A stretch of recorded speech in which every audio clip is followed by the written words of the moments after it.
반갑습니다. 산골의 아침. 오늘 말씀은 신명기 8장 2절 3절 말씀입니다. 내 하나님 여호와께서 이 40년 동안에 내게 광야 길을 걷게 하신 것을 기억하라. 이는 너를 낮추시며 너를 시험하사 내 마음이 어떠한지 그 명령을 지키는지 지키지 않는지 알려 하심이라.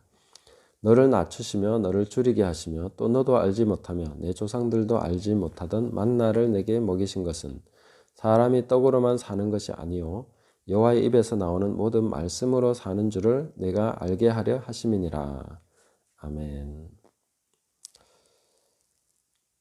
심령이 가난한 자는 복이 있나니 천국이 그들의 것임이라 말씀하셨는데, 그러면 우리는 심령이 가난한 자를 어떻게 만들어 가시는가? 성령께서 산상수훈의 매뉴얼을 가지고 우리를 심령이 가난한 자, 애통하는 자, 온유한 자 이렇게 계속 만들어 가실 것인데, 그 과정을 어떻게 진행해 가시는 것일까? 이런 것을 우리는 구약 성경에서 살펴볼 수가 있습니다. 왜 신약이 아닙니까? 왜 구약입니까? 라고 한다면 이 구약은 하나의 프로토타입, 어떤 본격적인 제품을 생산하기 전에 원형적인 그런 하나의 모델을 만들어 보는 그런 과정들이 쭉 나오는 것이 구약 성경이다. 이렇게 보시면 됩니다. 물론 이게 전부는 아니지만 그런 부분이 분명히 있다는 것입니다. 그래서 우리는 흔히 가나안 땅을 가나안 복지 이렇게 얘기하고, 이 광야를 성도의 그 철로 역정, 신앙의 여정으로 그렇게 생각합니다. 그것이 오랜 관행처럼 그렇게 성경을 보는 관행으로 되어 있습니다. 그만큼 검증이 됐다는 얘기죠. 물론 그런 것 중에도 틀리는 게 나올 수 있지만, 그러나 이런 프로토타입으로 우리가 쭉 이해하면서 성도의 신앙 여정이 이런 내용이겠구나 하고 보면서 다시 신약의 여러 가지 설명들을 참고로 하고 그걸 보면서 우리가 깨달아 가면은 훨씬 더 풍성한 깨달음을 얻을 수 있는 것이죠. 이런 것을 알게 될 때에 우리는 지혜를 얻게 됩니다. 지혜를 얻는다는 것은 세월을 아낄 수 있다는 것이죠. 우리가 현재 살아가는 시간, 인생은 그리 길지 않습니다. 길지 않은 시간 동안에 방황하면은 시간이 아깝지 않습니까? 그래서 성령님께서 우리를 인도하고 가르치실 때에 거기에 적절하게 잘 보조를 맞춰서 반응해 나가면은 우리는 많은 시간을 단축하면서 열매를 맺을 수 있는 그 가능성이 훨씬 커지게 되는 것이죠. 이런 것을 위해서 심령이 가난해지는 과정에 대해서 살펴보는 것이 중요하다 하는 것입니다. 또 하나 우리가 염두에 둬야 될 것은 천국에 대한 어떤 일종의 오해가 있습니다. 그게 뭐냐면은 천국은 그냥 들어가기만 하면 만사 오케이 이렇게 생각하는 경향이 있습니다. 그럼 천국은 가면 여기가 천국이니까 모든 것이 다 구비되어 있고 나는 여기서 영원히 살게 될 거니까 하나님이 계시고 사람들은 다 좋은 사람들만 있고 이러니까 나는 그냥 여기서 행복하게 살 거야 이렇게 생각할 수 있는데, 천국은 수준을 요구하는 곳입니다. 그러니까 우리는 천국에 그냥 들어가기만 하면 되는 게 아니라 거기에 맞는 수준으로 준비되어야 된다는 것이죠. 예를 들면 오케스트라 연주회가 있으면 거기에 들어가는 연령의 제한이 있습니다. 10세 미만이라든지 아니면 초등학생 미만이라든지 이런 입장이 곤란합니다. 들어오시면 안 됩니다 하는 연령이 있습니다. 왜 그런 제한을 두게 될까요? 오케스트라는 것은 굉장히 클래식 음악 같은 경우는 상당한 그 식견이 있고 거기에 대한 감각이 있어야 감상을 할 수 있습니다. 그게 없는 아이들이 가면 그냥 하품 나오고 재미없다 그러고 나중에 몸을 비틀다가 뛰어다니고 막 부시럭거리고 이렇게 하면 전체 연주 분위기를 완전 흐려놓고 거기에 들어온 사람들까지도 피해를 주기 때문에 그런 연령 제한을 두게 되는 것입니다. 그렇다면 천국은 어떨까요? 천국은 그냥 들어가기만 하면 다 되겠냐는 것이죠.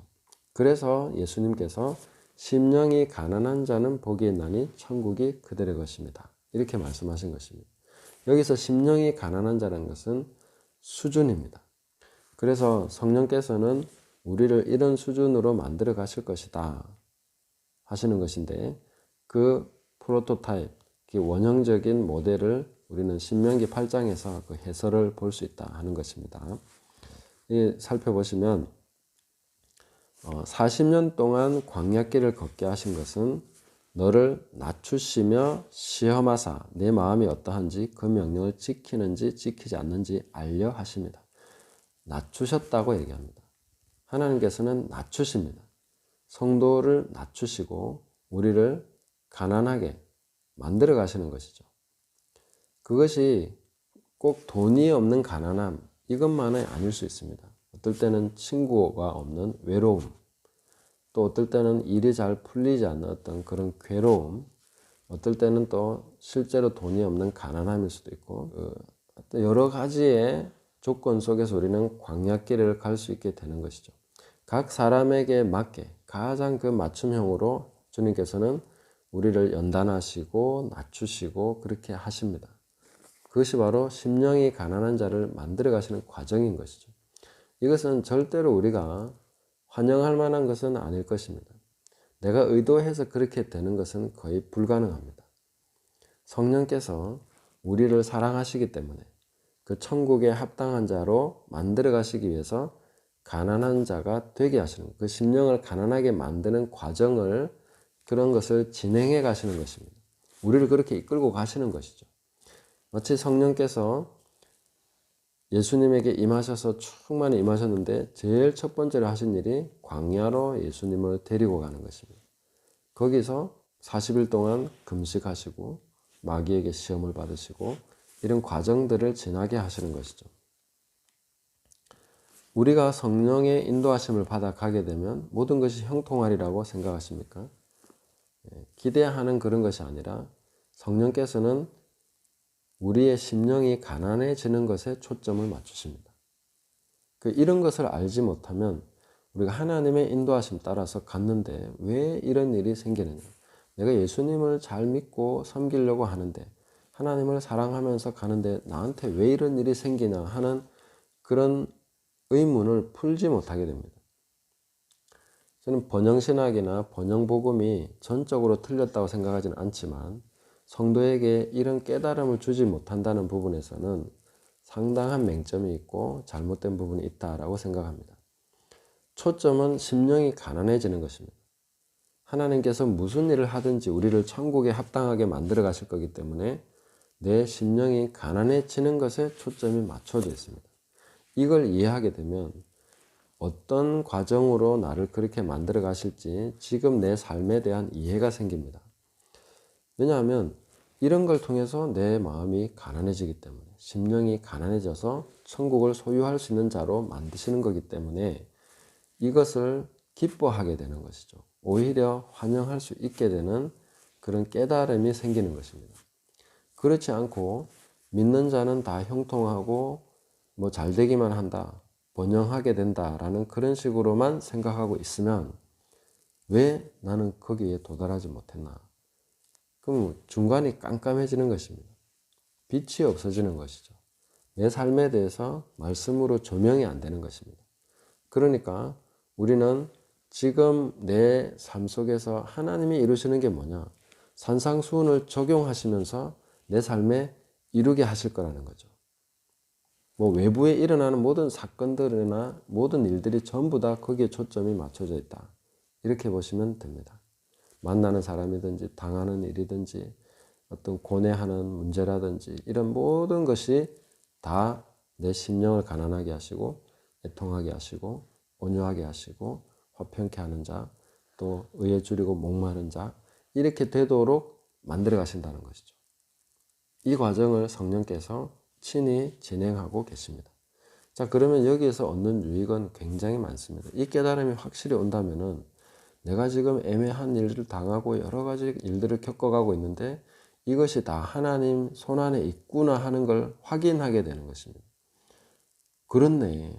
내가 지금 심령이 가난해지도록 이 사람이 나를 괴롭히고 있는 것이고 내 심령이 가난해지도록 내가 지금 뭔가 주머니에 돈이 부족해진 것이고 내 심령이 가난해지기 위해서 이 일이 지금 안 풀리고 있는 것이고 내 심령을 가난하게 낮추시기 위해서 주님께서는 지금 모든 상황들을 컨트롤하고 계신다. 한치의 어긋남도 없다 하는 것입니다.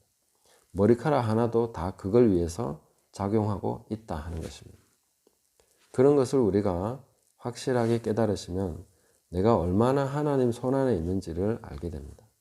내가 하나님 손에서 벗어났고 나에게 하나님이 관심이 없으시고 그런 것이 우리를 괴롭히는 거 아닙니까? 그런 생각 때문에 내가 힘들어지는 것이죠. 그러나 이 모든 것이 다 하나님 손안에 있어서 심령이 가난해지는 것에 초점이 맞춰져 있다는 것을 또 이 팔복의 사람이 되도록 나를 만들어 가시는 과정이라는 것을 이해하게 되면 그 깨달음으로부터 많은 이해가 파생되어 나올 수 있습니다. 그러면 내 삶을 해석하는 것이 달라지고 거기에 대처하는 것이 달라지고 이 모든 것이 감사하게 되는 것이죠. 너에게 여러 가지 환난이나 시험을 만나거든 온전히 기뻐해라. 그 시험을 통해서 그 환난을 통해서 온전하고 구비하고 조금도 부족함이 없게 된다고 말씀하시는 것이죠. 왜 온전하고 구비해서 조금도 부족한 것이 없게 됩니까? 그 천국이 그들의 것입니다. 거기에 합당한 자가 되도록 수준을 만들어 가시는 것입니다. 그게 바로 천국의 수준입니다. 팔복의 사람은 이 땅의 형통함이 기준이 아니라 천국의 수준이 기준이 됩니다. 그렇게 해서 우리를 이런 사람으로 만들어 가신다 하는 그걸 우리가 계속해서 깨달아 가야 되는 것입니다.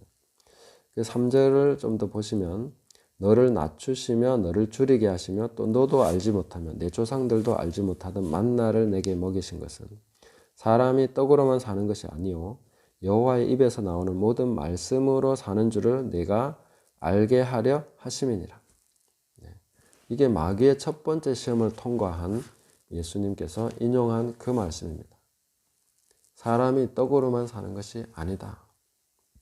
하나님의 입에서 나오는 모든 말씀으로 사람은 살아가게 되어 있다 하는 것을 예수님께서 천명하심으로써 이 말씀을 그대로 인용하심으로써 마귀의 첫 번째 시험을 깨뜨리고 승리하게 되는 것입니다. 우리는 이 땅을 살아가면서 보면 이 첫 번째 시험을 통과하지 못하는 사람이 무수하게 많습니다. 사람이 떡으로만 사는 것이 아닌데 먼저 그 나라와 의를 구하며 살아야 되는데 그게 아닌 다른 것에 모든 초점, 떡에 초점이 맞춰져 있고 그 나라와 의가 먼저가 아니라 먹고 마시고 입고 하는 모든 거기에 의식주에 초점이 맞춰져서 살아가는 것이죠. 이 문제가 해결된 다음에 내가 하나님 나라를 구하겠습니다. 순서를 바꿔놓고 있으면서 뭐가 잘못됐는지도 모르고 있는 것입니다.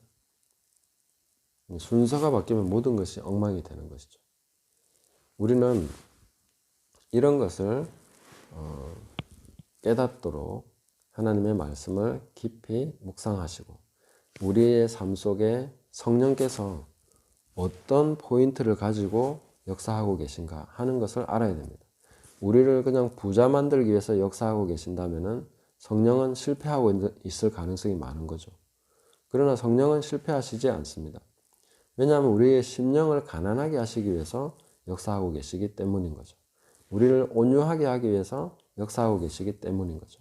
그래서 온전하고 구비해서 조금도 부족함이 없게 만들어 가시는 그 과정을 현재 시행하고 계시기 때문에 이 부분에 대해서 성령님은 실패하지 않습니다. 다만 우리가 이걸 모르고 자꾸 다른 것에 초점이 가 있어 가지고 성령님이 뭘 하고 계신지를 몰라서 거기에 합당한 감사, 거기에 합당한 기쁨, 거기에 합당하게 순종하면서 속도를 더 높일 수 있는데 더 빠르게 세월을 아끼면서 지나갈 수 있는 광야를 계속 맴돌면서 시간을 허비하게 된다는 것입니다. 그래서 주님의 말씀의 초점을 우리가 정확하게 이해하시고 천국은 다만 들어가면 되는 것이 아닙니다. 수준이 있어야 그 천국에서 자기 역할을 감당해야 되고 또 그 한 부분을 차지해서 잘 다스려야 되는 곳이 천국입니다. 천국은 그냥 놀기만 하는 곳이 아닙니다. 과일 따먹고 노래 부르는 곳이 천국이 아닙니다.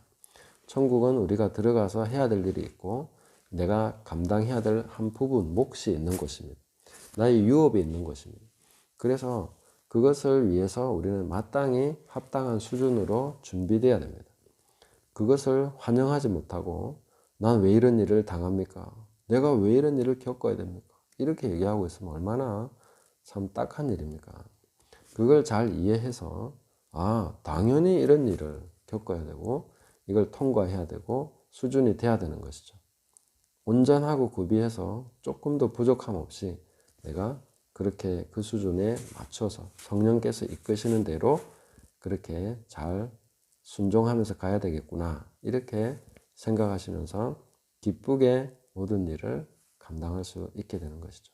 우리에게 일어나는 일은 그냥 일어나는 일이 아무것도 없습니다.